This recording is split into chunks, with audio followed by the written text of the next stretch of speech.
All right. Hi, everyone. Ray here, back with another episode of Three Monitors, One Mic, a monthly podcast featuring laid-back, unsolicited banter about tech, current issues, and just life in general. So I know that it's been almost 2 months since the last episode was released, and I honestly don't blame everyone for thinking that the podcast is either dead or at least on a hiatus. It's mostly because I got caught up with a lot of work lah. For your information, this month actually marks my 6-month anniversary since I started working at Dell. And ever since then, I actually started getting more entrusted with more responsibilities lah. Like for example, I'm asked to lead this front end development for one of the projects that I got assigned into. Yeah, so I'd like to apologize once again. I got a feeling that this will be a recurring thing, apologizing that the episode is getting released not according to the schedule lah. At least 1 month gap, right? But anyway, for this episode, we're actually going to go back to our roots. By then, I mean like previously we talked mostly about my life experiences back in uni together with my friend Faiz. So for this episode, we're actually going to focus more on some of the latest trends we have in tech, right? So unless you live under a rock this whole time, right, you might have heard about Web3, blockchain, crypto, and it being part of this exciting new future of web. So I personally, even though I'm actually in this field, in the tech or computer science field, frankly, I don't really know much about it. In some of those concepts, I only have like surface level knowledge.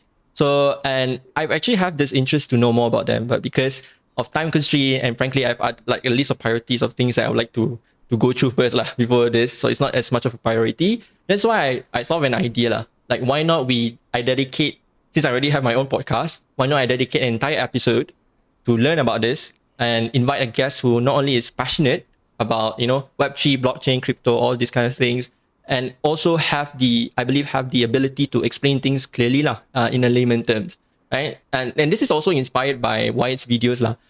If you know about some of their videos, they invited experts to explain complex concepts and theories in different levels of difficulties, like from children all the way to like PhD candidates, for example. So that's how I got inspired to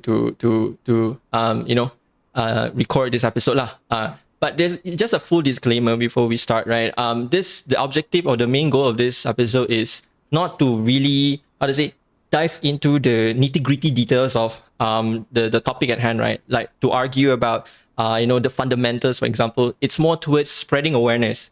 Because I think there's just so much information circulating around Web3, blockchain, and it can be quite overwhelming and honestly confusing, even for people who are already in the field, let alone those who, have no idea about it, right? So that's why the main objective of this episode is to spread awareness about it. Hopefully, by the end of this episode, you get to know more about blockchain from people who've already, did their research and are actually passionate about this field. So thankfully, I know someone from my networking who can deliver just that. So you can see we have our guest here, Munir.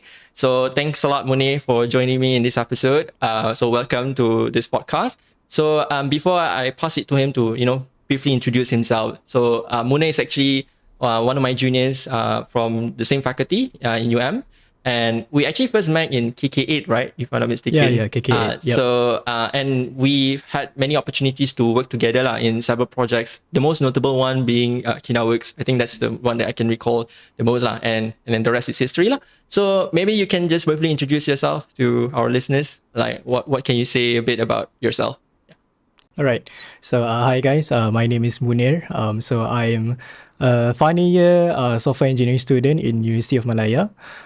So I've been passionate about this cryptocurrency and blockchain stuff. I think October last year. So actually I began, reading a book about Bitcoin, and then I suddenly, become just so fascinated by how it works and then the promises and hopes that it brings.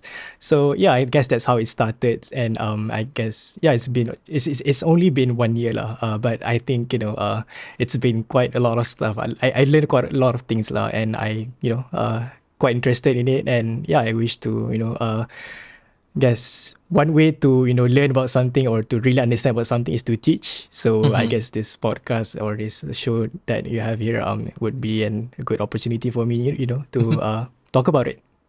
Yeah. All right. I mean, it's interesting. This is the first time I knew that. I thought that, I don't know why, I got the impression that you've been long interested in this for quite some time, right? But then you said that it's only a year since you first, only a year. Yeah, so that's fascinating, meaning 1 year, and I think you know a lot already. That means that it kind of proves how invested you are in this, right? Because 1 year, relatively speaking, in terms of passion, is not that long, right? But I can see like based on your social media postings, for example, I can see that you are really like passionate about it, lah. So that goes to show that like passion is not about the timeline; it's about how much you really like into it. So I'm glad that you actually found your passion, lah, right? So all right. So without further ado, I think that we can dive right into the discussion. So there's one thing that I'd like to ask first, right? Before we dive into some of the more complicated topics.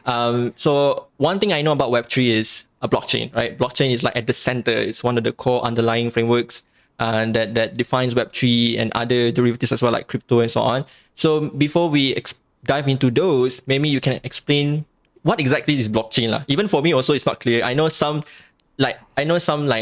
tags, lah. Okay, it's about decentralization, for example. It's about contracts, all that. But that's the only thing. That's the only thing that I know. So maybe you can explain, the basics, lah. Starting with what exactly is blockchain. Yeah, so a blockchain is basically a distributed ledger system. So it has three nice properties. So first thing first, it's immutable. So whatever information or data you put into it, it cannot be changed. It will stay there in the history forever. And the second property it has, it's timestamp, which means like every transaction, it has a time information linked to it. So once you have that, you have some notion of history. And also the third property that I think a cool property that has is it's auditable, which means every information or every transaction that you put in, it can always be audited and verified. So whatever kinds of like transactions that you put in, be it in crypto or an NFT and so on, it can be publicly checked and audited. Yep. Right. So publicly audited, meaning even like, I mean, compared to the existing system that we have, meaning like even normal people, like for example, my mom can, like, let's say our financial system is overhauled into using completely like blockchain, right? And even like normal people can just verify it easily, is it? Yes. So, the thing about blockchain system is, it has like this idea of, transparency like in mind, like right from the start. And it has to be like transparent. Why? Because, if you have like a financial system that is transparent, you can keep track or trace like every movement of value or money, right? And so let's say like let's say you own Bitcoin and then you want to send it to your mother, right? So if you send your Bitcoin to your mother through I guess with your through the Bitcoin blockchain, then yes, that transaction you can see it on the browser. There's this thing called a blockchain explorer or crypto explorer, Bitcoin explorer, Ethereum explorer, it's like an interface that lets you see that a dedicated website that you can verify yourself, audit yourself. Oh, this is my transaction, or this is this person's transaction. But the thing about transparency is that the identity or the address of in the blockchain is through a public key. So you cannot, if you see like if you open like blockchain.com right now, right? So you can see like Bitcoin transaction. All you see is just addresses lah. So you cannot directly infer, oh, this is this person or this is that. There's like some sort of encryption unless you that you need to. Yes, but also unless you are the person involved in that transaction, then this person's address or that person's address. Yeah. I see.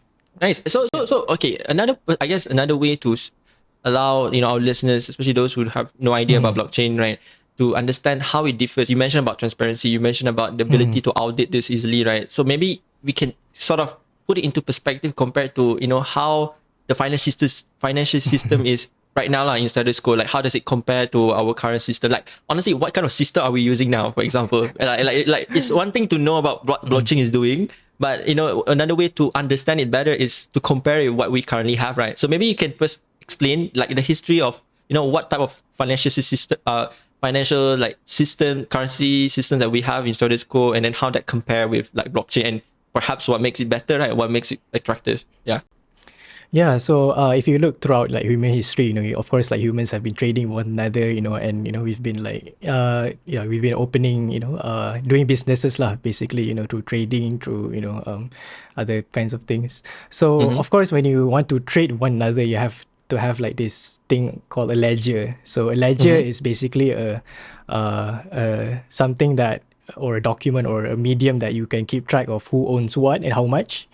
So of course, like for most of throughout human history, we've been trading with barter systems. So let's say you have like this one piece of goods or maybe a fruit, an apple, right? So I have 5 apples and then you have 10 oranges. So if you want apples and I want oranges, then we can exchange one another.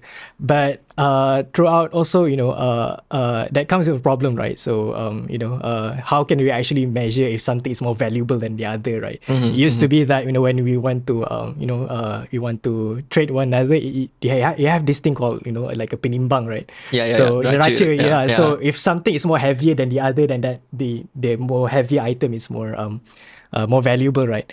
But that is not really the case, right? Not all things that are heavier is actually has more value. Like a rock. A rock, if it's like not a gold or a diamond or some other precious metals, then it's not necessarily more valuable, right? So yeah, we have like another improvement in the way we trade, which is through this thing called money, So so money like really provides I guess an objective way of measuring like how much thing is valued in relation to one another. So let's say a smartphone right now costs an average like 2,000 ringgit. So okay, 2,000 ringgit. And then what? And an apple costs six pieces of apple is like what 10 ringgit. So you can really see, okay, inflation. Inflation. Okay, So yeah, you can see that. So back to how does blockchain like came into this thing, So the thing about this kind of ledger, when we want to keep track of who owns what, it's always been manual or on a piece of paper trail or pieces, like of pieces of papers, and usually the ones who keeps track of the money supply and a person's bank account is through banks. So banks is basically our intermediary who keeps track of how much money we have, and then keeps track of how much money is in supply. So in blockchain, all of this thing is actually digitized like natively on computer system. So and also instead of only like one intermediary or one entity that has the final copy of the ledger, everyone has it. So the blockchain allows that everyone to have a copy of the ledger. That is why decentralization part, right? Partly, it's mostly part of the transparency. So since like everyone has the copy of the ledger, so that is why we can audit and verify ourselves. All the movement of these digital assets. Yeah. Right. So meaning the key differences, at least for now, because we haven't dived deeper, the key differences is right now for blockchain is digitized, right? And then everyone gets to verify, like you mentioned just now, the ledger is like everyone has a copy like that. So I think the most popular blockchain system that people might heard of is Bitcoin, right? I think this is like the pioneer, the OG, so to speak. So maybe you can explain what is like the brief history about Bitcoin and how is it compared to now when there are so many systems that sprung up, Yeah. So when the internet and I guess computers like become more famous, computer scientists basically, or technologists, the ones who really into technology and computer stuff, started to think, well, can we create a financial system or a system, or money system that that is native to the internet, native to these computer systems, so you don't have to manually on paper like keep track or an audit by humans, like all the transactions and all the stuff. So that is where Bitcoin came in. So Bitcoin actually is not it's an amalgam or a combination of all the research and development that has done prior to on its prior year. So you have ideas like cryptography, distributed systems, all these like cool ideas like Merkle trees, which is basically a data structure to structure transactions. And you have this thing called Byzantine fault tolerance, which is actually a term in a problem in computer science. It's called Byzantine generals problem. So that's a problem like described by Leslie Lamport, which is like one of the pioneers in computer science research in pre-2000s. So it's like a combination of these kind of knowledge, or a combination of these things, and also the people or the ones who came up with who wants to like create digital money is what we call cypherpunks. So cypherpunk is actually a community among computer nerds and computer technologists who learn about cryptography, and then they want they strongly believe like this cryptography technology or this tool can really help to improve like our social system and financial system. So they've been really thinking about this thing for a while, and there's like, actually lots of people actually who attempted to create a digital form of money, which is if like Hashcash. So this is the system like developed by Adam Back, which is a computer science professor, professor like researcher, and also like Nick Szabo, which is another person like pioneer in cryptography. So there's BitGold, and there's also like this thing called B-Money. So this is by Wei Dai. So Wei Dai is I think is a computer scientist from China. So you got like all of these people like discussing one another in a online forum basically. How do you create a collaborating and sharing sharing ideas with one another, like emailing this proposal that I have, this technical thing that I think of. So then suddenly came this one person in the crypto cypherpunks like community. So the person is called Satoshi Nakamoto. So he described himself as the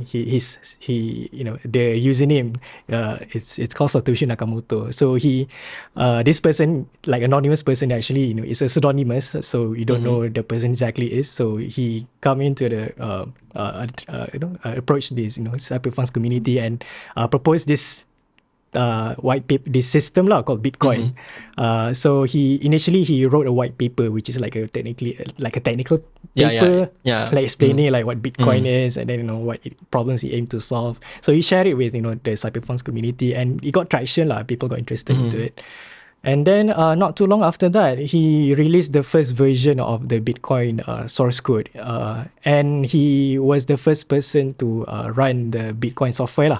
So in cryptocurrency, we call it a Genesis block. So the Genesis block is like a religious story, about I think Adam and Eve can. So so they call it Genesis block, referring like the first ever block in the blockchain. So the Genesis block is made in I think January 2009 by Satoshi. And actually inside the source code, right, of the original Bitcoin software, Satoshi like embedded quite a hidden message like in that source code. He said he refers to he puts a reference to the newspaper that happens at the time. So it's the Times magazine, or maybe the Times newspaper into 3rd January 2009, referring to the financial crisis that happens at the time. So 2008 financial crisis, right? Yep. So he puts like a hidden message on that source code, or I'm not sure if it's a source code or a message in there somewhere, like he embedded something there internally. So referring to the financial crisis So we can see like this thing is Bitcoin came out of the pressure from financial systems basically falling down, but become unstable. I mean up to that point we thought that it's working, like if it works, why fix it, like something like that, right? But then the 2008 financial crisis, it proves that the current system that we have, it's not as reliable as you might think. And then I guess that the message that he embeds is to show that this was the event that actually triggered him, that inspired him, is it? It could be that. I think it's quite obvious because he embedded it in. It's literally just the link of the Times magazine or the Times newspaper, is it? Like just a link? Not a link, but the headline. The headline. The title. Yes, I think it's called what? Banks. It's something about a bailout for banks. The government had to bail out those banks, right? True. So this Satoshi guy is the founder, and then he also wrote the software, the Bitcoin software that you mentioned. The original one. The original one, and after that, then people started to improve it from there, right? So we don't know this guy's true identity up to this day, is it?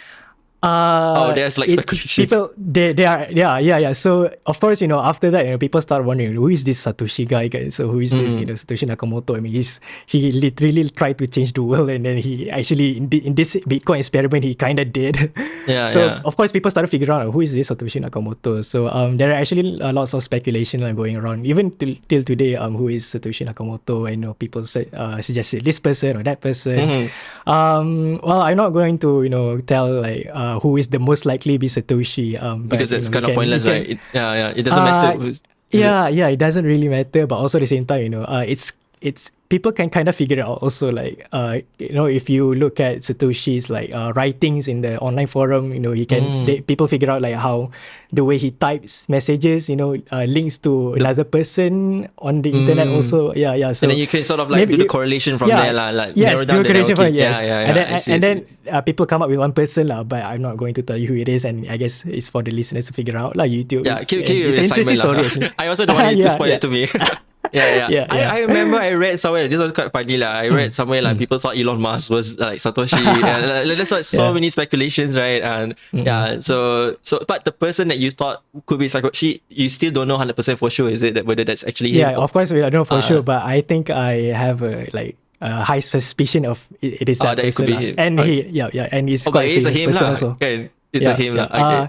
It could also be a she, but it's most likely a him okay, got it. So okay, like you mentioned, Bitcoin is like the OG, right? But now I think I've heard there's so many cryptos like Dogecoin, like Bitcoin, and just a bunch of coins, like. So why? What's the difference? Are they just literally just different types of the same thing? Like, what's the difference between all of these different cryptos?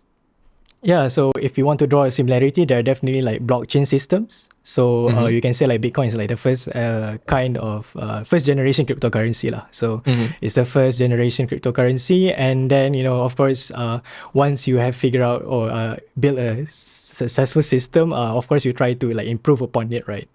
So I can say like Ethereum is like the second generation cryptocurrency. Why? Because they emphasize on this thing called smart contracts.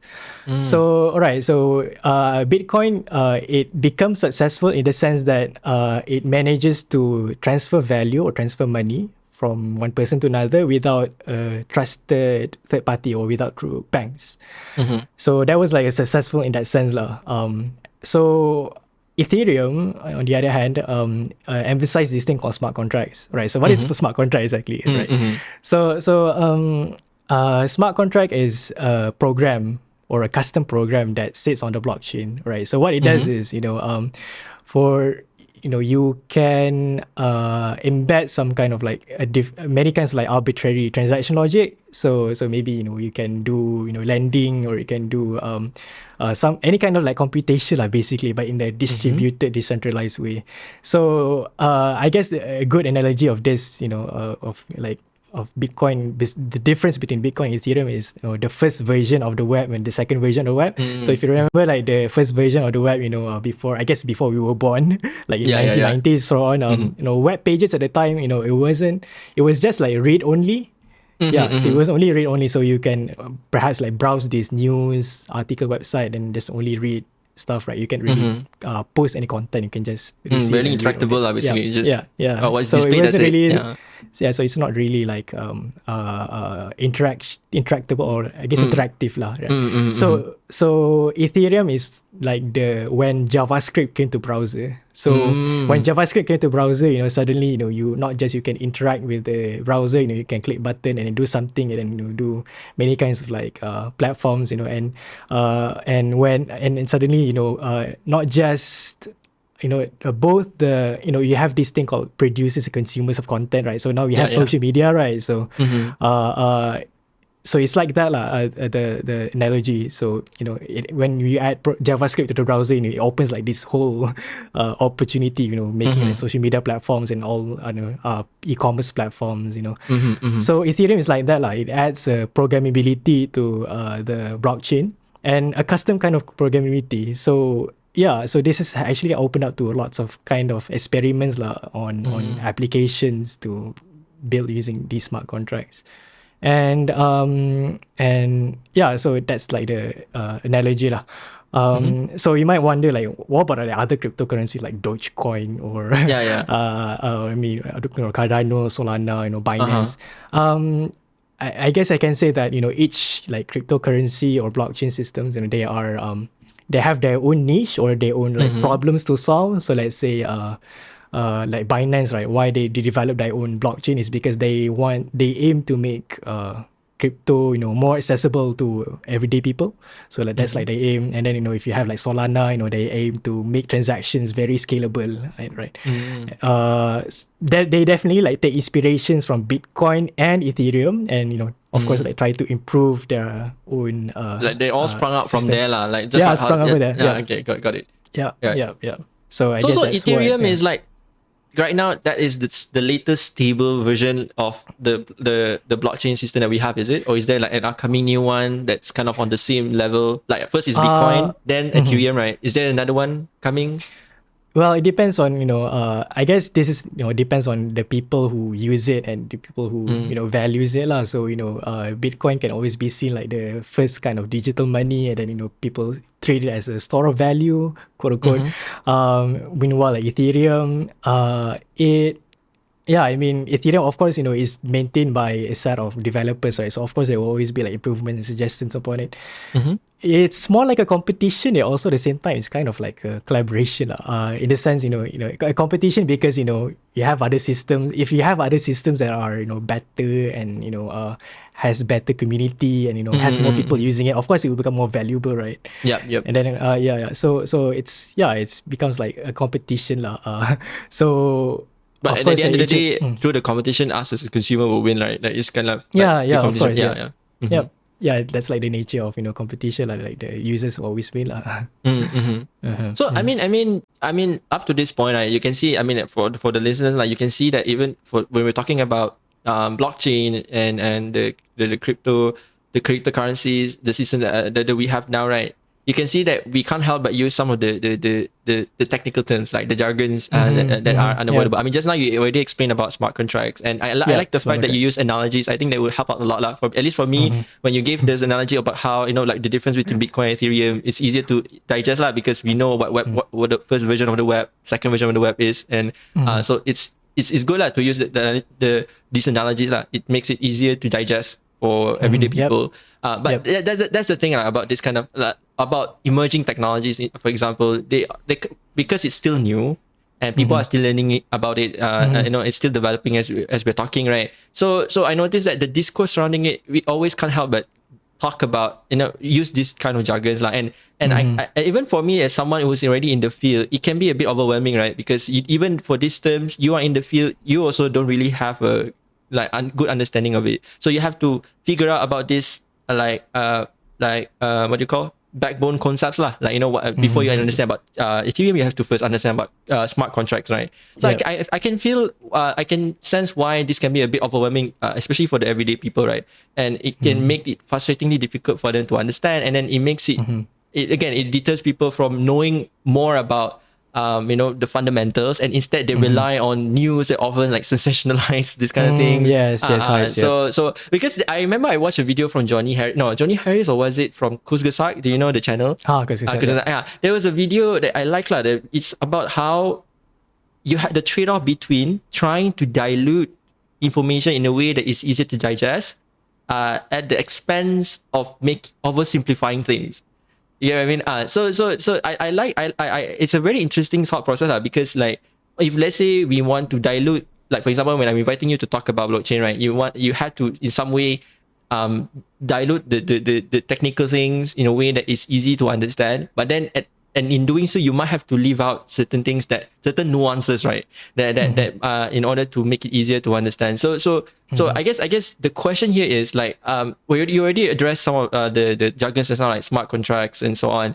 Like maybe this is the opportunity to, coming from someone who's already passionate, and I'm sure you've already done a lot of reading. I saw, like, you remember when we met up at the cafe, you showed you showed your research, the research papers you read. So you already gone through all the hassle, right? You've known the literally the nitty-gritty details. But let's say I'm like the everyday people, right? I want to know more about this. but these jargons are really hindering me. Like it's not something that I would like to pick up, because in order to learn about this, I have to learn about this and this and this. So it gets dragged, right? So maybe you can take this opportunity to explain what are the other technical terms that people need to be aware of for them to know more about Web3, but then you can explain them in a way that it's hopefully easier to understand and maybe minimize the the need to lose some of the nuances. Like you already covered smart contracts. I think the most common one would be NFT, right? This one is interesting thing. So I want to know about this lah. So yeah, maybe you can explain about starting with that lah, the NFT. Yeah.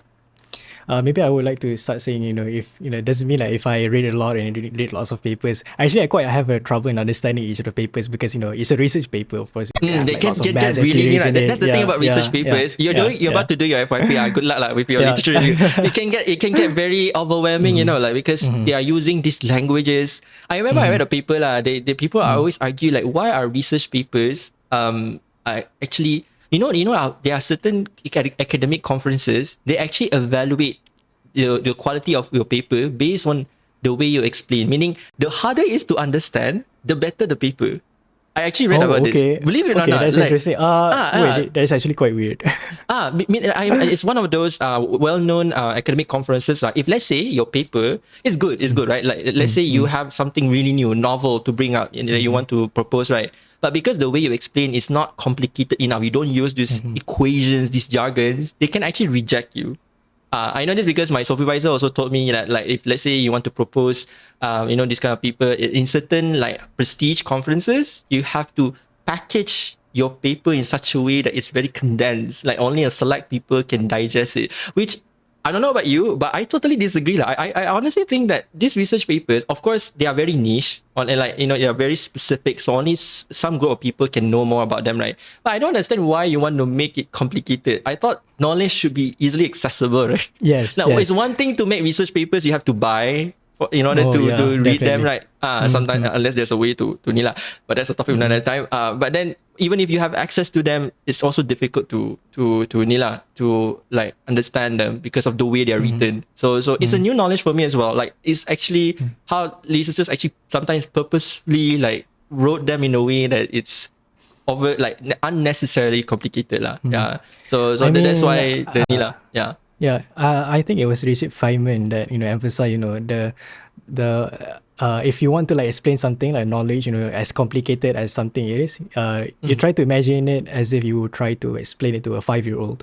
So yeah, that's the hallmark of you really understanding it. I mean, at least conceptually.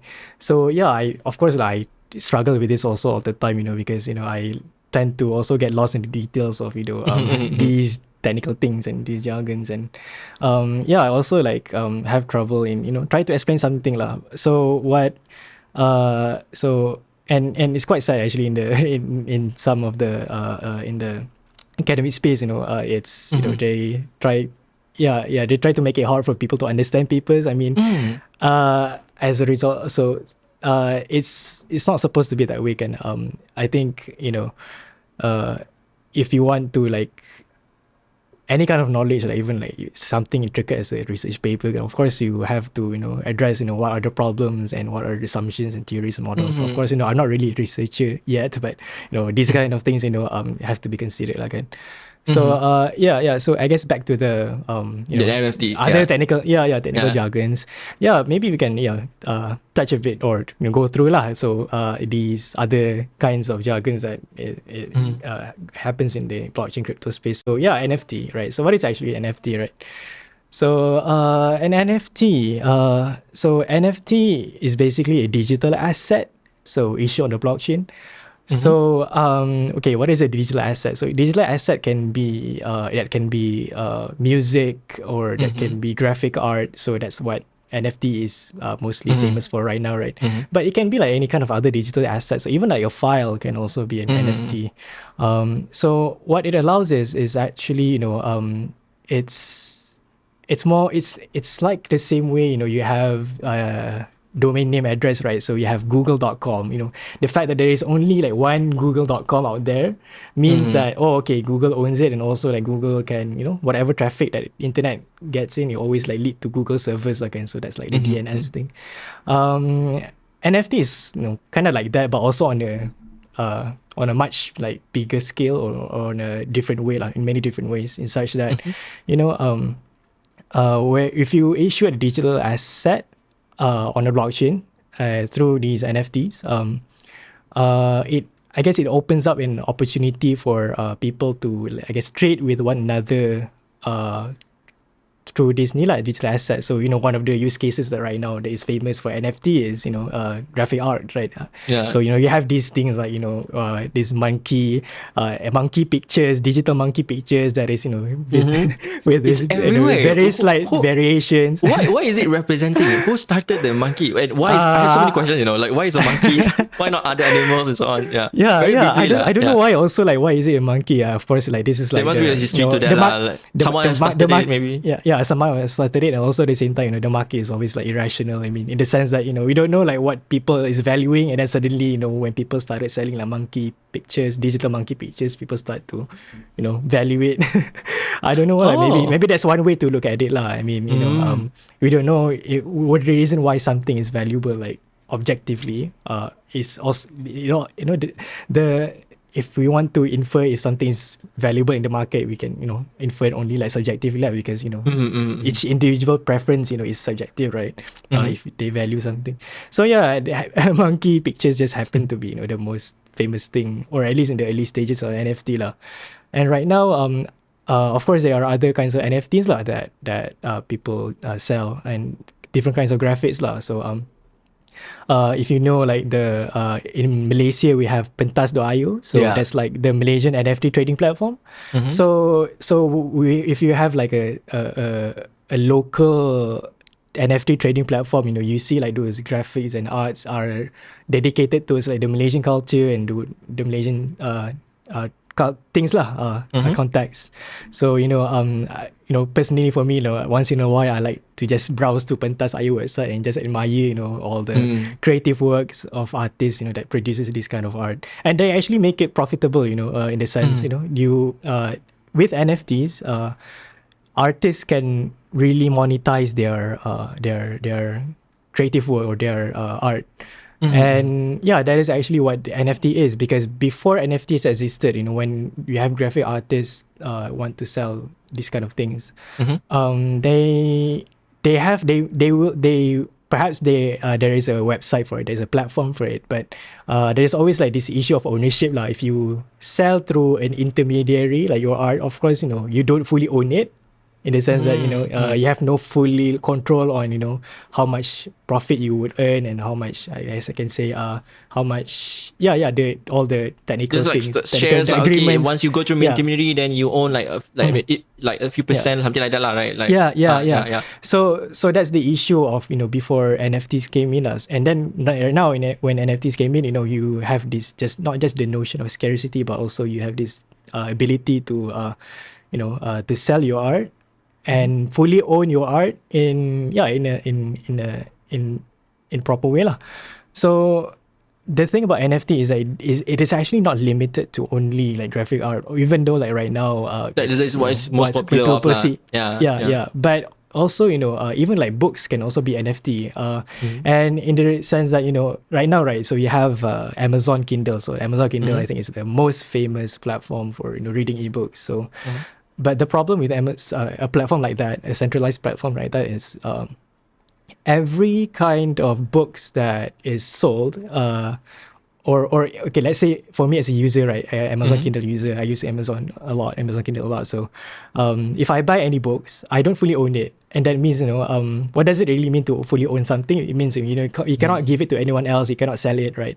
So that's the thing about if you buy books from Amazon lah. If you buy it through Kindle, and then you can read it in your Kindle app, of course, but you don't fully own it. That means you cannot sell it to anyone else at a higher price, or you cannot you cannot send it to your friends. So I actually experimented with a book NFT like quite lately. Also, I think I saw your update, something about you downloaded the book, like you bought it essentially, right? Is it? Yep. It's quite I do it just because I want to experiment how this thing actually works, right? So it's quite cool actually. When I buy a book that is issued through NFT, I fully own it, and that means in the platform, in the book NFT platform, not just I can read it, but I can sell it to to a valid address, to a valid crypto wallet address. And then actually, in the future, if there are more NFT trading platforms, then I can sell it actually that book. So What book is it, by the way? I remember you showed it, but I forgot. The book is called Cardano for the masses. So Cardano is like another blockchain. Another cryptocurrency blockchain. So the book is just about that, like just about the technicals, explaining the technicals about that. But it's like a proof of concept of a book issued through NFT lah. So again, that's like another use case. So we talk about graphic art as NFT and book art as book writing as NFT. Of course, there are other use cases also for NFT. I mean, if you really think about like how assets can be digitized on the blockchain, even things like vehicle plate number can also be an NFT if you think about it, because each vehicle number is unique on its own, right? There's only like one sequence of this sequence of numbers is unique and corresponds to this vehicle and this person, the owner of the vehicle, right? So in that sense, vehicle plate number can also be NFT, but of course we don't have systems for that to issue. Maybe it's not. So the most popular one is still like I mean, not just like graphics, but even other digital assets like even you mentioned. music. Yeah, music also can. Yeah. I mean, okay, just now you mentioned something that really caught my mind. Like you asked the fundamental question of like, what does it really mean to fundamentally like fully own something? Because the thing about NFT, I'm sure you know about this already. People always like ridicule it. Like people say that okay, yes, you own this monkey image, but then people always joke around and saying like, But I can still like right click. They call it right click screenshot many times. They can copy it, and then I guess the fundamental question I want to ask here is like, okay, if based on the system, of course you own this, like, okay, it doesn't matter like everyone else is having the same copy, like they right click and so on, right? But based on you have the ledger, you have the certificate, okay, like I own this, right? Everyone can verify. But when we talk about value, right, like there's also another aspect of it, like we call it like perceived value, right? So of course it's valuable to me because I owned it, right? I have proof for it. But if let's say everyone else except for the community that you're in, of course other NFT people in the NFT community will appreciate like because they are sharing the same interests as you and I. But the vast majority of the public, I guess, those who are not so into NFT, right, they might not think of this as valuable, because to them this is just I can just save it, I can save a copy, and to them it doesn't really matter that I fully own it or not because I already have a copy. To them, that is their mere definition of owning something lah. Like I have it, I can use it, right? But for people in the NFT community, it's more than that, right? Like you mentioned. So I guess, like, what do you want? What do you want to comment about that? Like people who raise the issue about like people even question like the intrinsic value of it lah.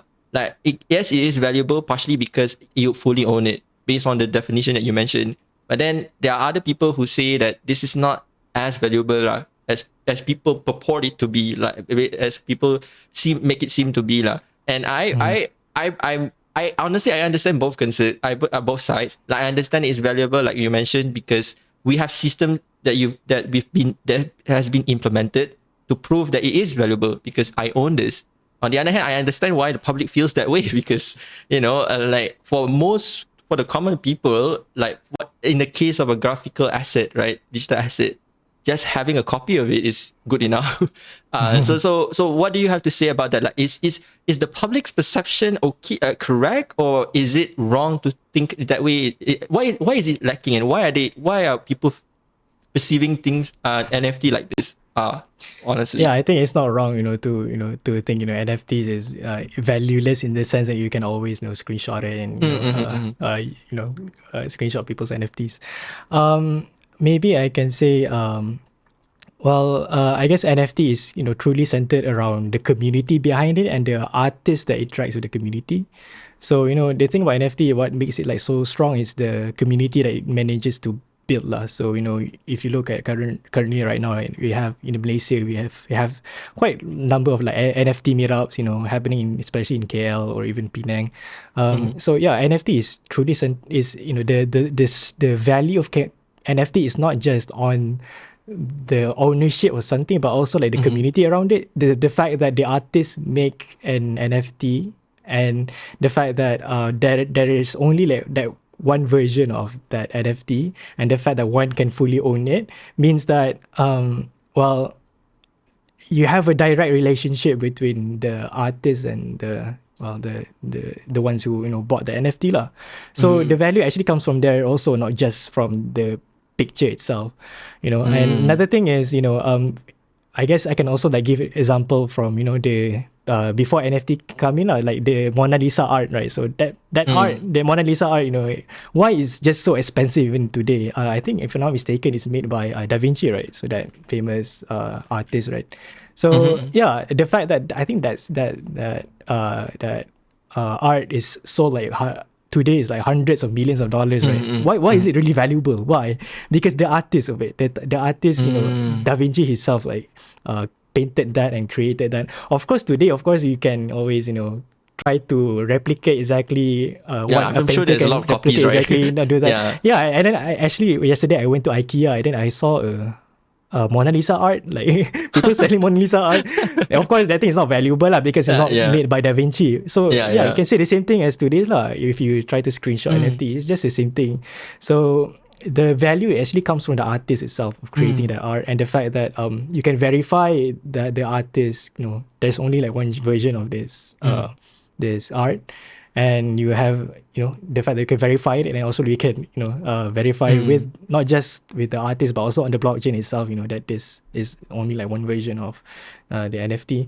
So that's why is where the value comes from lah. And I think that's exactly what like the awareness that I want to come here, because like prior to this, most people would think that the value is just stops there lah, like having the copy of that, right? But then you mentioned it's not just the value doesn't only come from the ownership, but also the relationship between the artist and I think a lot of people fail to think of it from that perspective, like the perspective of the artist, right? Because even before the introduction of NFT, they already I remember I read somewhere about how the art trading before this, it can get pretty, I don't know what's the right word to it, but it can get pretty dirty. I don't know what's the right adjective, because right. So like sometimes the artists are undervalued. The whole art trading or marketplace is not as transparent as it is now lah. So I think that is where the true value is, the attraction is, and I think the public should know that. I think this is one side of things that the public is not aware of, and I think I hope that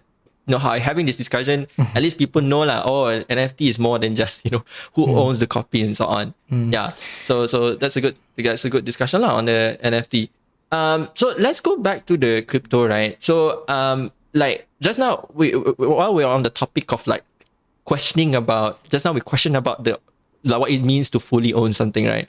So now let's go ask something similar for cryptocurrency. So like I one of the questions that what people might have is like, is crypto really like currency? Like what like then this boils down to a fundamental question of like what makes a currency, right? And why is it attractive? Like why are people, whenever the stock prices of Bitcoin or any of the coins like falling down and people started to pay? I think I know that this involves like trading and so on, right? But maybe you can sort of convince people who might feel like cryptocurrency is all but hype, or maybe it's just something that's like just highlight, meaning it's gaining interest now, but then it's not like something that you should invest. Like for example, a lot of people, they even invest their entire savings, right, on that. So why people feel like cryptocurrency that we have now so valuable, like as a new form of currency? So I guess I can talk about why cryptocurrency is so valuable. I mean, in terms of like market perspective, right? So I guess it wasn't, I think in October or November 2000, last year 2021. I think the whole like cryptocurrency market cap is worth $3 trillion. $3 trillion. Yeah, so that is equivalent of the market cap of Apple itself. So so of course, you cannot reason out like objectively, why that thing becomes valuable, because it's just the nature of markets lah. It's sometimes people value it and sometimes people don't value it, and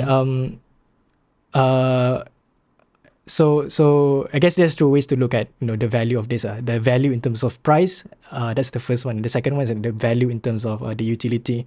So I think people especially in the blockchain crypto space, why they see it so valuable even today is because of the utility side. Because they see, oh, this is actually a new technology, or this is actually can change the way we do financial trading. We do even like voting. We do other kinds of like other social things lah. Doing trading, lending, doing insurance and so on. So that's like the first part, the first side of why people see it as valuable. And I guess that's why over time, once people buy it and then the price increases and people start having attention toward it, like the NFT hype. If you think about it, or if you look at the prices of crypto, I mean, this is not really like financial advice, by the way. Of course, I'm not advocating for people to invest in crypto lah, but there's a huge correlation between like if the price of crypto like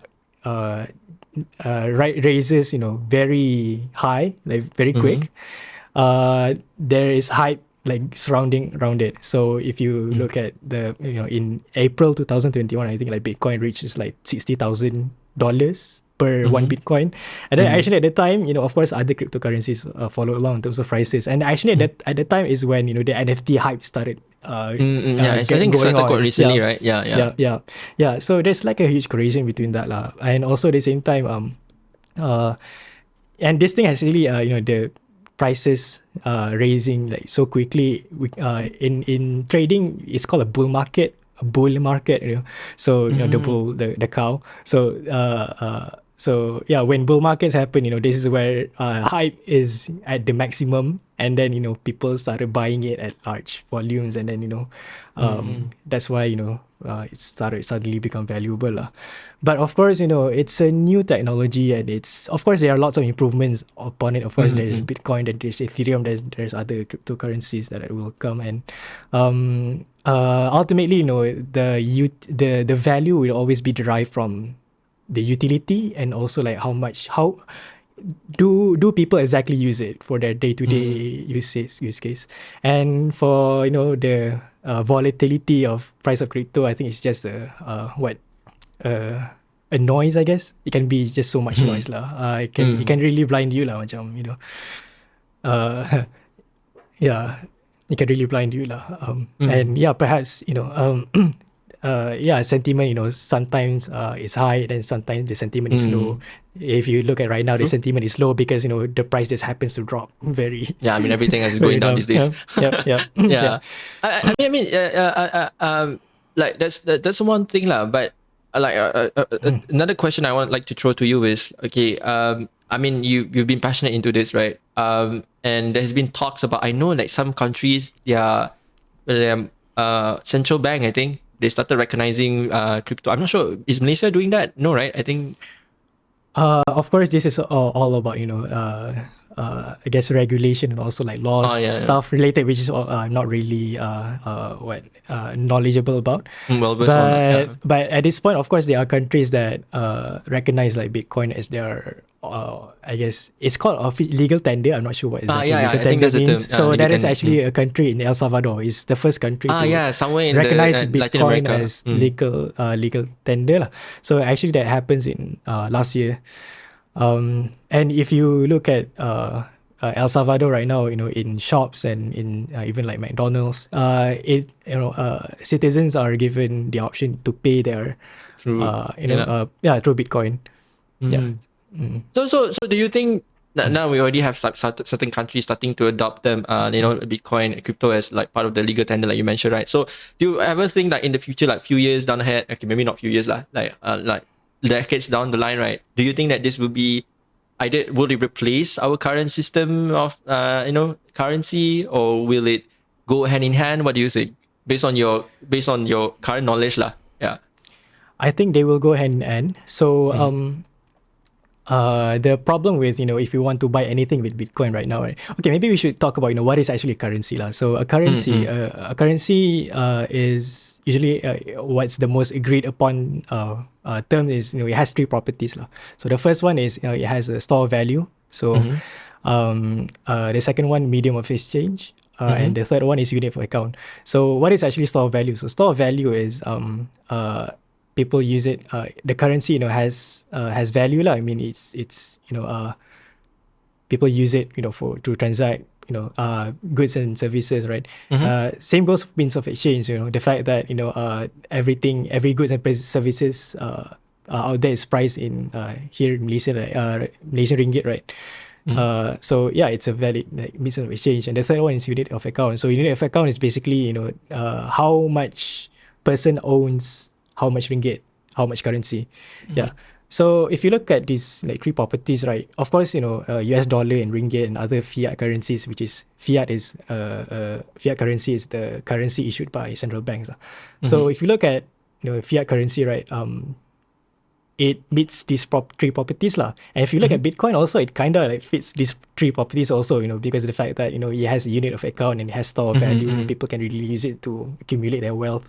And it kind of is a means of exchange because some people, if they're really passionate into Bitcoin, they would love to buy things in Bitcoin if they are wealthy lah. I mean, it's already valuable as it is, and then if you're so wealthy, you can just use it as near. Yeah. But I guess the problem with crypto, the price of it will always be tied to fiat currency. So the fact that in Bitcoin, of course, one Bitcoin is always one Bitcoin, right? In the Bitcoin blockchain itself, but one Bitcoin in terms of the market right now is always is changing lah. It's it's volatile and it's changing. It depends on the market price. So right now today Bitcoin is worth what, $19,000. Yeah. So yeah, the fact that crypto will always be priced in fiat currency means that and also the nature of it, the price goes up and down, means that perhaps it's not a usable exchange of value lah. I mean, in terms of buying normal things, like you go to Starbucks, meaning it's not to the point where you can totally replace fiat currency, right? Because you said it's kind of pegged to fiat currency at the moment. Yes. Yeah, and also what makes a currency good is that the value is stable enough to use for transaction. So if you look at other countries, I think Venezuela, or Argentina, where countries face very, very high inflation or called hyperinflation, at those countries, right, when they realize their value of their money will I guess be halved by, I guess, let's say next month, 1 month from now, and that really makes it quite unstable to use as a means of exchange. And usually in those kind of countries, they start to adopt other stronger currencies that have more stable value, like US dollar to transact.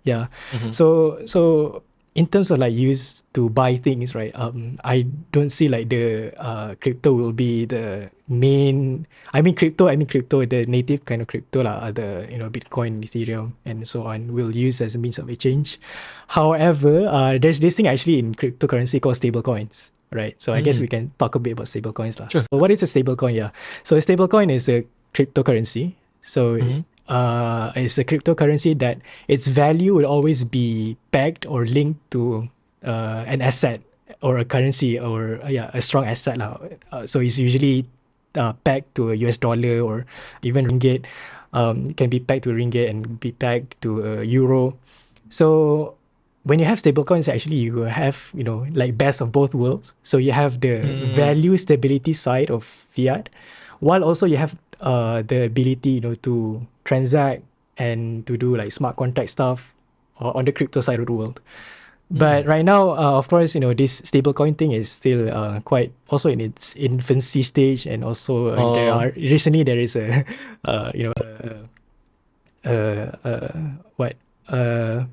what debate is it surrounding its use? Not debate. A collapse of a stablecoin that happened recently. Okay, we're gonna talk about that later. Okay.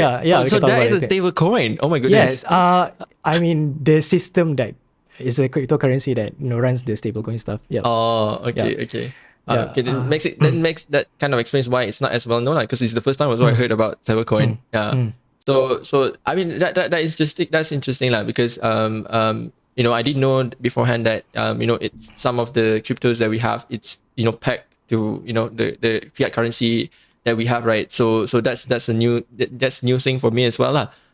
And then another term that, again, you mentioned about we trade like the means of exchange, like you can trade using crypto and so on, right? But there's another term that I'm a bit confused about, like in terms of what is its purpose. Maybe it's obvious for, I guess from the name it's kind of obvious, like crypto mining, right? Like so this one, so correct me if I'm wrong. Crypto mining is to actually obtain, like, for example, if I mine a crypto, then I can get the Bitcoin or something like that. Is it? Yes. Okay. Yes. So then another thing that is usually, like, I know that surrounds crypto mining is you need to have a lot of computing resources. I remember I stumbled upon the news as I was researching about this episode. Like actually, there's someone in Sarawak who got caught for having they set up their the GPUs somewhere in the middle of in the rural area. I don't know why they put there, because you need cooling system like that, right? Yep, so they got caught up with the authorities, and I know that China, they banned mining, right, for Bitcoin. Is it? So yeah, maybe you can explain just very briefly, like why what's the concept behind mining, and why does it take so much power and resources? Yeah. So I guess to talk about crypto mining, I guess we have to go back to Bitcoin as the first generation of like blockchain, or the first ever functional blockchain. So if you look at the Satoshi's white paper, the Bitcoin white paper, right? One of the, I guess in the abstract part, he explains that, or they explain that that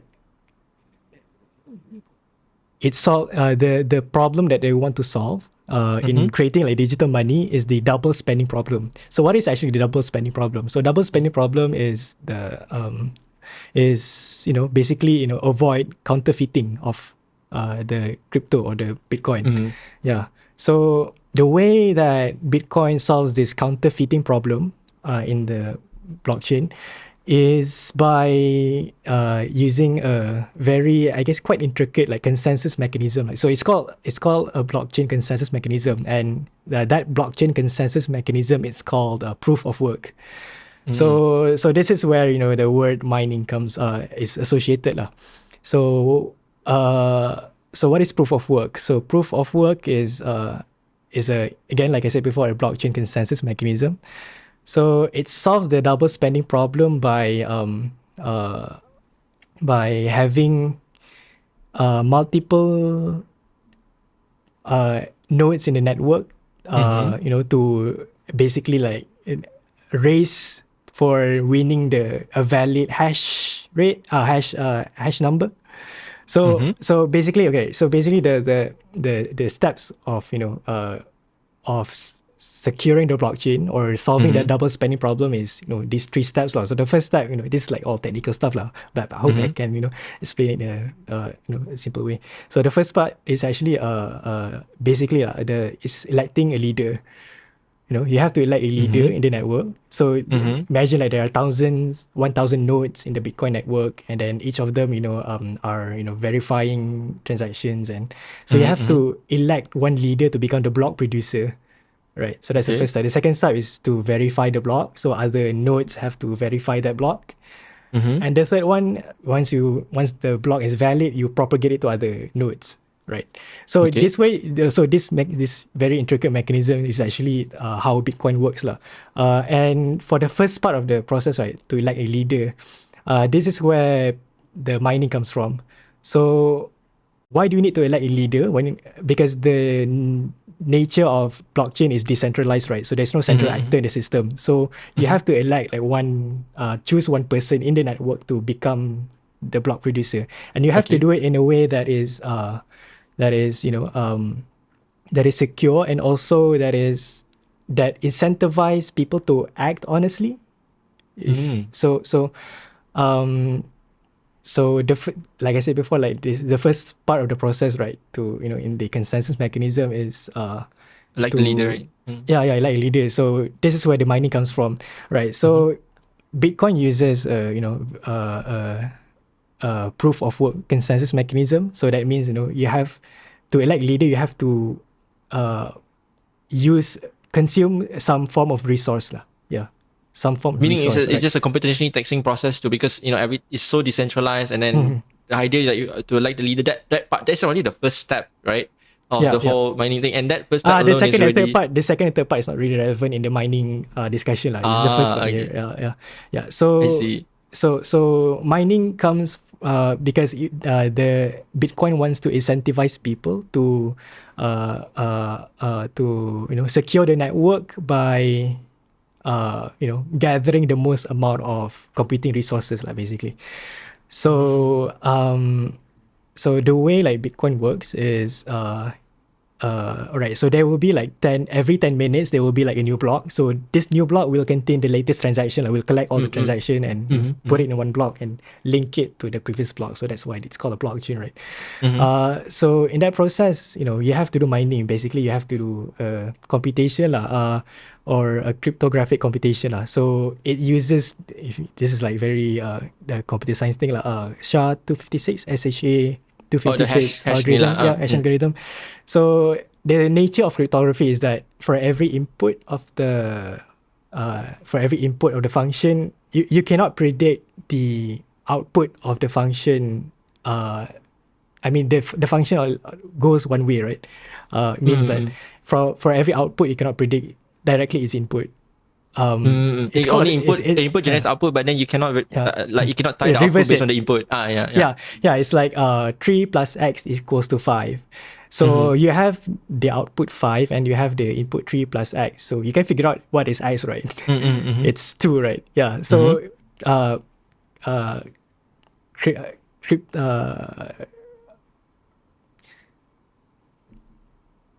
so cryptography, avoids that. Avoids that function to be reversed lah. The function always goes one way. So in the Bitcoin network, the hashing part, there's an intricate way of hashing, and it's so usually the way it works is those who have the most mining power will be able to solve that, isn't it? I have to solve that and hence win a Bitcoin reward. So it's, I think, the most, out of all like blockchain stuff, the most intricate part is the consensus mechanism, because it combines like many kinds of ideas lah. It's like computer science, like cryptography. It combines economics, because you want to incentivize people secure network, and also it combines some kind of like game theory part lah. So so basically all of this, right, what I'm always talking about, why all of this needs to happen is because they want to secure the network. They want to avoid the double spending lah. They want to avoid the counterfeiting. So like I said before, you have to consume some kind of resource, right? So in Bitcoin specifically, they use hashing power lah as the resource. So those who have the hashing power will win the Bitcoin reward. So the thing about Bitcoin is that the supply rate is fixed. So there will only be 21 million Bitcoins out there. But right now, the Bitcoins in circulation is, I think, if I'm not mistaken, 18 million. So but the cap is 21 lah. But for like I said before, like new Bitcoin will always be mined every 10 minutes, right? So every 10 minutes there will always be new Bitcoins like created out of thin air, basically. So this is the part where the miners are really racing towards. They want to win that Bitcoin reward. So right now the Bitcoin reward is 6 Bitcoins. It cuts in half in every 4 years. So this is like another architecture. But there's a lot, the entire logic for that lah. As to why it's 21 million, that's why it's every 4 years. So again, to summarize, this mining thing is basically a way to incentivize people in the network or the actors in the network to act honestly, and also at the same time to, for their personal profit, they can also, at the same time help to secure the network. So it's very, quite, it can be, this discussion can be complex, but to make it simple, it's mining is a way to secure the network. Secure the network. Through a consumption of resource. So mining. But this is the, I guess, another controversial part of it, right? Because it takes so much resources, then that people find out that it's not environmentally friendly. But Yes. and then I think you are going to talk about how there is an alternative to this, right? And I remember Yes. you shared that, was it Ethereum? They changed Ethereum. their concept, Yep. right, to this new Yep. one. So Yep. maybe you can talk about that. Like, it's called proof of stake, right? Yeah. Yeah. Right. So the ones I talked about just now is all about proof of work. So work refers to the computation lah, basically. The amount of how much the more computation you do, then the more likely you are to win the reward to secure the network. So yeah, Bitcoin uses hashing power to secure the network.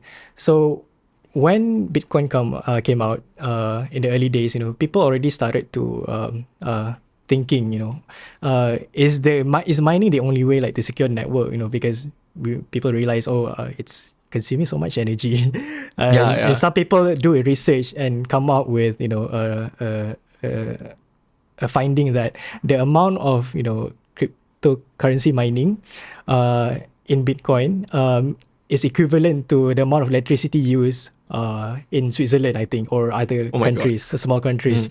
Of course, that claim is debatable, and of course, one can, question about how that. How they arrive to that number, Yeah, again, that and so on. number, Yeah. right? But we still cannot deny that it consumes a lot of power for proof of work system. So yeah, so folks in the blockchain crypto space started thinking, maybe we can use another kind of resource to secure the network. So instead of using computer resource to secure the network, the ones who develop proof of stake system says, maybe we can use the amount of stake in the network to secure it. So stake means the amount of crypto. So let's say like Ethereum, right, in proof of stake. So the more Ethereum that you are managed to gather, the more likely you are to win as the block producer.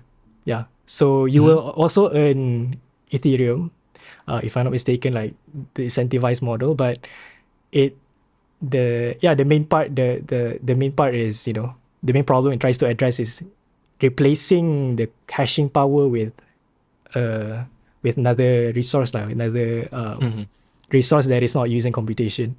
So that is what proof of stake is basically.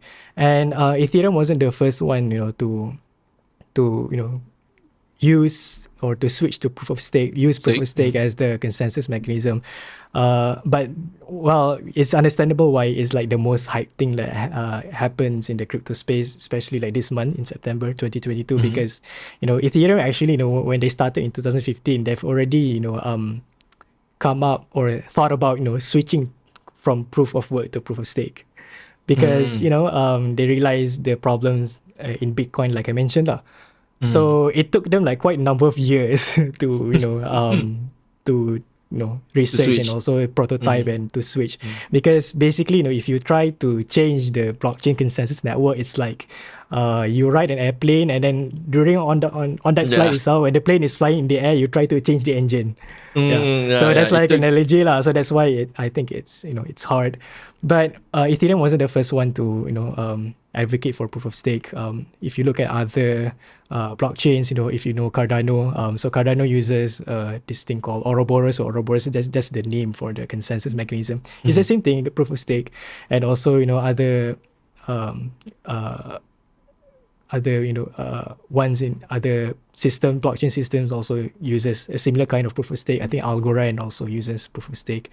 So, but even with that, they have their own flavors of proof of stake, or the technicals. They have different approaches to how this proof of stake works. So even But they're if you all mention, like following the same fundamentals, yes. So they use the stake as the Staking, resource. So I think out of all like blockchain crypto stuff, the consensus mechanism is the most the most like complex thing lah. One of the most complex things lah. And also I guess you can say, why is it complex? Because it's basically like the heart of the blockchain itself, because it's the one that powers all these computers to synchronize together in a network, to verify transactions, to make sure it's not double spent, and to make sure that it fits all the requirements to run the network in a decentralized way, distributed, decentralized way.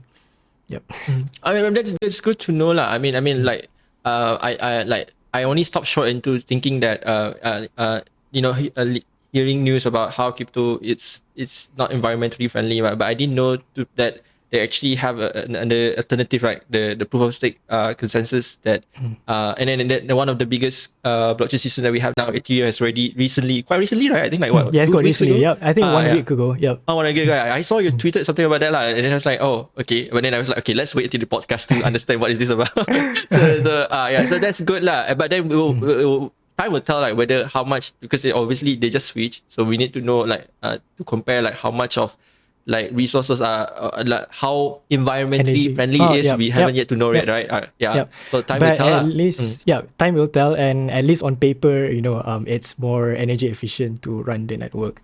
And the blockchain systems that uses proof of stake tries to like tout themselves as the energy friendly blockchain or the green blockchain. So of course there are merits to that, and I think this is all like the proof of work and proof of stake in the blockchain space is quite a very heated debate even till this today lah. So we're not gonna go into the details like why and how. Meaning there are some people who disagree, is it? That Yes. I see. Yes. So not gonna touch about that. There will be like this discussion will last the whole day lah. But I understand. Because I know again it's because it's developing, right? This technology is developing, and I know the Bitcoin the crypto community, everyone is passionate about it. So of course understandable like where people might side with certain approach over the other, right? But overall, I mean it's good lah that. Because it's good that at least the community as a whole, they are coming up with a new approach that addresses some of the criticisms instead of saying close ears and not trying to address them at all. So the last thing is now like we did mention it previously, and I think this one is most popular for people who don't know, because I have talked to some of my friends, they don't know anything about crypto, but they know about this lah. They know about some like the Terra Luna collapse that you mentioned previously. That's one of the stablecoins, right? That collapsed. So the news about this really, like, I guess, was quite shocking, right? Because it was shocking for people who are not really in the community, right? It's shocking mostly because like how much it affected like people invested their savings and so on, and then I read some Reddit posts about people who they literally like vented out lah, because they lost everything, right? And then what they are supposed to do and so on, and then there's a like issue about I believe the founder, is it the founder of I think they come up with a new one, something like that. So how does that work? Because I find that a bit interesting, because the analogy to this is kind of like, like you mentioned earlier on in the beginning of this discussion, how the 2008 financial crisis, the banks, they ignored about the bubble and all thing, and then it exploded, and then they got bailed out. So I find this interesting, because isn't it roughly the same thing? Like again, I might not understand the nitty gritty details as to how come the coin like collapsed and then suddenly it pop up again. I'm sure you're going to explain that in a bit. But what is actually really happening, and how come the leader is like the founder? I think it's a Chinese guy, is it? He's a Korean. Korean. Oh, okay, sorry, no offense. So the Korean the founder, how come he's not like not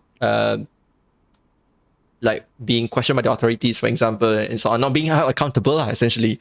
It seems like he got unscathed. He got away with it unscathed, right?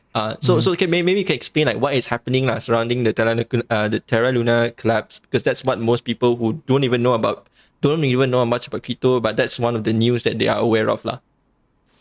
So Terra Luna is a cryptocurrency. So it's a cryptocurrency that is more or less the same way like Bitcoin, Ethereum.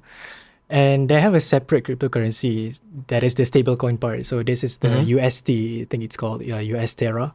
So this stablecoin is the part where the ones that is the stablecoin.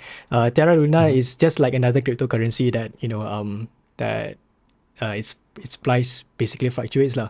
But basically this is just like one implementation of the stablecoin system. So again, I'm not. To be honest to myself, I don't really know much about like the intricate, the small details like the story of Terra Luna. But basically, what happens is the mechanism of the stablecoin become unstable, and then the folks in Terra tried to rescue it, but it still ended up, the price of the Terra Luna collapsed. So not just the peg, the stable coin loses its peg, which means it's not $1 anymore, but also the base currency that is used to operate the stable coin, it collapses. So of course, this stable coin thing is again, it's like another topic if you want to talk about like how it works, because of course there are lots of actually implementations of how to make this kind of system. But basically, the system just collapsed and it stopped working, and as a result, the market price just dropped from a $30 billion market cap, I think, to just basically worthless in less than a week, in just a few days. So yeah, I feel sorry for those people who bought who own Terra Luna, but of course at the same time it just goes to show how new, how still immature cryptocurrency is, because you have this kind of this kind of losses or this kind of collapses, system collapses. And of course about the founder who runs the crypto, of course they are we have the story is still yet to be fully unfolded, because there are recent news about the government tried to basically they started trying to intervene so the story is still yet to unfold, and not gonna talk about that much.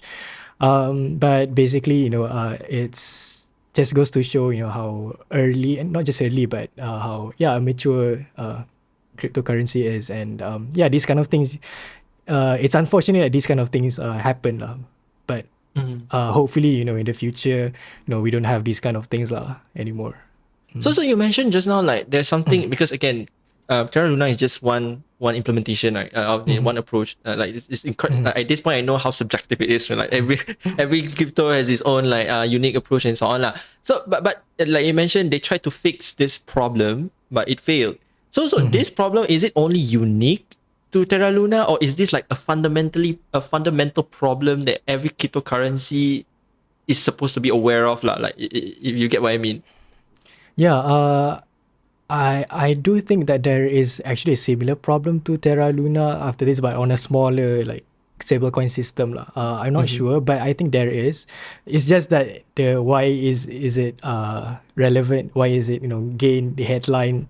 Is because Terra Luna, before it collapsed, it happens to be like the top 10 most valuable crypto. So and it is valued like billions of dollars, right? So that's why it got caught in the headlines. And it's not a specific, I mean it's not a specific issue in crypto. I mean it's one problem in crypto, but also it's just another failed implementation, I guess. Yeah. So of course cryptocurrency by nature is is lots of it is experimentations, and for every kind of experimentation technology, right, I think there will be like lots and lots of failures before the very successful ones will become very successful. I mean, it's just kind of scary, lah, because I mean, I understand the experimentation aspect of it. You have to fail several times before it gets to and then you mentioned yourself multiple times, right? It's still at its infancy stage, even though it felt like this has been established for quite some time, right? But it goes to show just how this thing is fast paced. Our field in general is quite fast paced, right? It's just kind of scary how because the experimentation, we cannot forget that it involves human, right? Like people are actually investing into this. So that's the one aspect that kind of scares me, lah, because we know that this, how to say, in some weird way, this is necessary for for technology to develop. We have to sacrifice some things along the way, but it's kind of, to me, it kind of felt a bit bleak, lah, to think about how because people are affected. They are investing, like I said, some of them are investing their saving. I guess I guess you cannot really blame the blockchain or the crypto system that we have now, right? Because people have I'm sure before they invest, they are well aware of the risk. Yes, right. Yes. So that I guess it's unfair also to blame you blame the whole system for for being immature and so on, well, people should have been well aware lah, of what you're risking yourself into, right? So I guess that's one thing to understand lah. And then another thing to clear up is, just to explain to everyone that what happens in Terra Luna is, it will not like, it's not like it's going to affect everything, right? Again, this is just one specific implementation. Because a lot of people, they generalize, I don't know, like they think, oh, Terra Luna is failing, so then what about all the other cryptos? That's why I asked you just now, like, okay, is this particularly unique to Terra Luna and or like how will it affect the other, like, crypto implementations, right? Yeah. So I guess before we wrap it up, right? I'm sure again, we only scratched the surface. I can sense that I also would like to go more in depth, but it would not only that would take a lot of time, but also it would probably confuse our audience further, right? So I'm sure most of them, regardless if you're already in the tech field or you're just my listener who's from a different field lah. I'm sure if they want to learn more, so maybe you can recommend like what are some of the resources that they can refer to lah. Yeah. So the thing about crypto is that, especially lately, is that it's not just only for IT people and computer scientists. It has gained an adoption. It's quite a wide adoption in such that even people, lawyers and not just business people, artists, even basketball players, sports players are joining this space. But for the ones who are are tech oriented, since this podcast is more into like tech background, right? Definitely you can try to learn about this kind of stuff, because it has so much like potential, yet also at the same time it's still like in experimentation phase. So if you are into the computer science or IT background, if you just interested in technology, right? So you interested in programming and how computer works, I recommend to read books about Bitcoin first, because before you start with other kind of blockchains, right? I would really recommend you to learn Bitcoin first. Why? Because it's technically like the most simple blockchain out there, and the implementation is also quite simple, and there are lots of resources that talks about about Bitcoin, and I recommend the book Bitcoin and Cryptocurrency Technologies. So this is the book by Arvind Narayanan. So he's a professor from Princeton University in US. So he wrote a book in 2015. This book in 2015 that goes through quite in depth, actually, it goes through quite in depth about the technicals behind Bitcoin. So this proof of work versus proof of stake, and it goes to another example of how a Bitcoin transaction works and the verification process that happens around it, and it talks about this idea of UTXO ledger and so on. So that's like one book that is from that you can refer to. There is also another author. His name is Andreas Antonopoulos. So he's like one of the you can like search this book lah. So this book is actually it's called Bitcoin book. Very simple, Bitcoin book. So Bitcoin book, So the book is also very heavily technical oriented about Bitcoin, how it works. And actually that book is not just sold on Amazon. Not just the book is sold on Amazon, but it's also open source, which means it's also free. You can also get it free. So if you want to support the author, of course you can buy it. But if you want to read it for free, you can just go to GitHub. So the link is github.com/bitcoinbook/bitcoinbook. Yeah. We can actually include the links later lah in the description of the episode also can. Yeah. So the Bitcoin book is in the GitHub is the profile name, and the second one is the repository name. So that book, it you can just go to that repository, and then you will list down all the chapters in the book. I personally find that book also really useful. In terms of like me myself as a computer science student, it's really helped me to understand really exactly in the code level and the software level, basically how it works. Then like I said before, you start with Bitcoin first, and if you want to explore other cryptocurrencies. Of course, Ethereum has its own smart contracts thing, and of course, other cryptocurrencies have their own approaches. Yeah, you can, once you understand like Bitcoin works, perhaps it's more easier for you to understand the other kinds of like blockchain and cryptocurrency systems. So yeah, start with Bitcoin first, and then maybe Ethereum, and then then you can go with other cryptocurrencies if you want to explore. So this is for the IT and computer science. But for the general background. audience, but you recommend? For the general audience, I find that listening to the Lex Friedman podcast. So Lex Friedman is like one of the most famous people for doing podcasts on computer and technology and AI. So he invited quite a lot of people or the frontiers in the blockchain space. So he invited like Silvio Macali, which is the Algorand founder, and also a Turing Award winner. So Turing Award is the Nobel Prize for computer science, basically. So he made a cryptocurrency called Algorand, or a blockchain platform called Algorand, and Lex invited him to the show, to talk about the basics about blockchain. There's also like he invited Vitalik Buterin. So Vitalik is quite a known person in crypto space. So he is the one who founded Ethereum. And also there's other people, Charles Hoskinson, which is also the one who co-founded Ethereum, but made another cryptocurrency. And I guess another one is Nick Carter. So this is I find he talks about, he's a writer, if I'm not mistaken, or a journalist or writer that talks about crypto and blockchain, Bitcoin.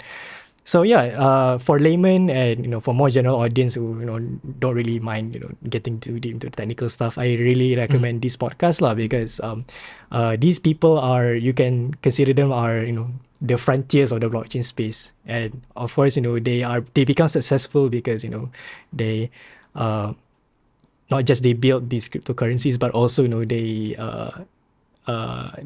come to Lex Friedman's podcast show and talk about these things so that the general audience can understand it even more. Yeah.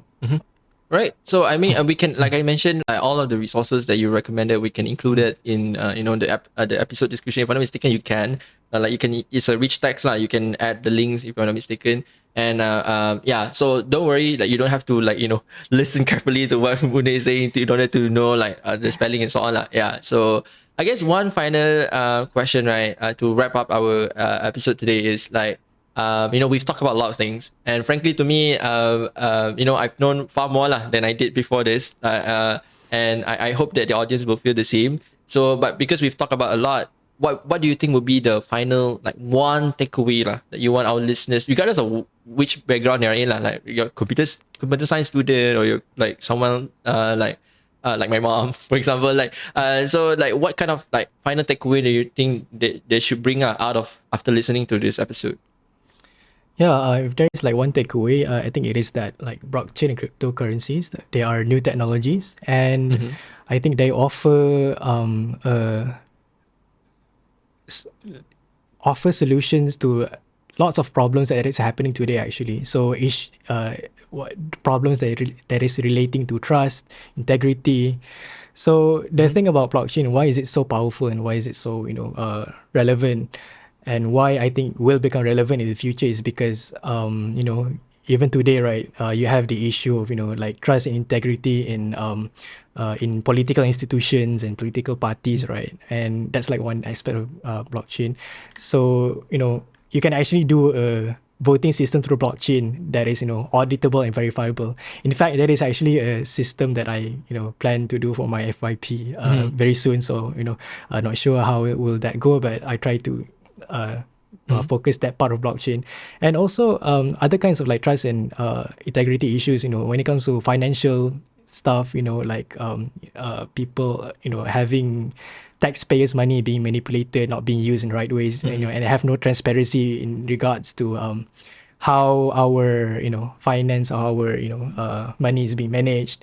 And that happens in many many situations in not just our society but also in companies, in organizations. So the thing about blockchain crypto is it helps to restore trust and integrity. Why? Because if you look at today, right, technology, the fact that we have so much you have these useful things like smartphones and internet, it actually, not just empower the normal people, but also it over empowers the ones who are already powerful. So that is where, things like manipulation can happen, and that's where, trust issues can take place. So, so in a way, this technology helps to at least remedy a bit, those kind of problems in society.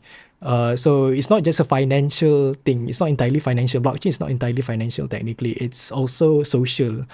And also political, and and I mean, one of it the encompasses a lot of things like you mentioned, like crypto even involves economics and all that, right? Yes, so so it's a new technology. Also, at the same time, hopefully, this system or the system that we will develop in the future, will bring lots of value to society, lah. I really hope that. Yeah, I think I after knowing more about crypto blockchain from this episode, like from this recording, I think I can see that why, like, it's not all hype, right? I can see how beneficial this is, considering how much it encompasses our society, not just in terms of finance, which is what is well known now lah, but it has benefits for other areas as well, and I think that's one thing that people should know lah. And I think you mentioned just now that you're doing something similar. Not something similar. I mean, you're going to, your FYP involves blockchain. I think it's something about voting. If I'm mistaken. Yes. If you look at voting.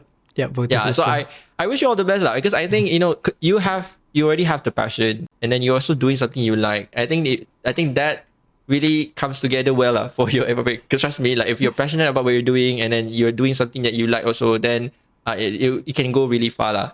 So I wish you all the best lah in your FYP. And it's something new some more, right? It's not you. There's, like you mentioned, there's something that you would like to apply, but then you see first how it goes from there, right? So trust me, like, something novel like that, it will be highly appreciated lah in terms of your YYP, because you're bringing something new on the table, right?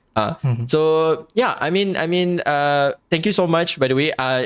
For those of you, the listeners, right, we're already like 1 hour and a half. To be honest, it doesn't feel that way, because I genuinely am interested to listen to this lah. So it doesn't feel that. I mean, I have my timer right in front of me, but which reminded me lah. But then, to me, I'm so caught up into what we're discussing that it doesn't feel long. It genuinely enlightens me lah about what blockchain and crypto is all about, and even incentivizes me to learn more lah, like based on the references that you shared with us, right? Yeah. So just like, I hope the listeners will gain a lot from this. Like I said, I hope it achieves the goal of having more awareness lah about what is this emerging technology all about, and actually read more about it instead of just relying on what the news is sensationalizing.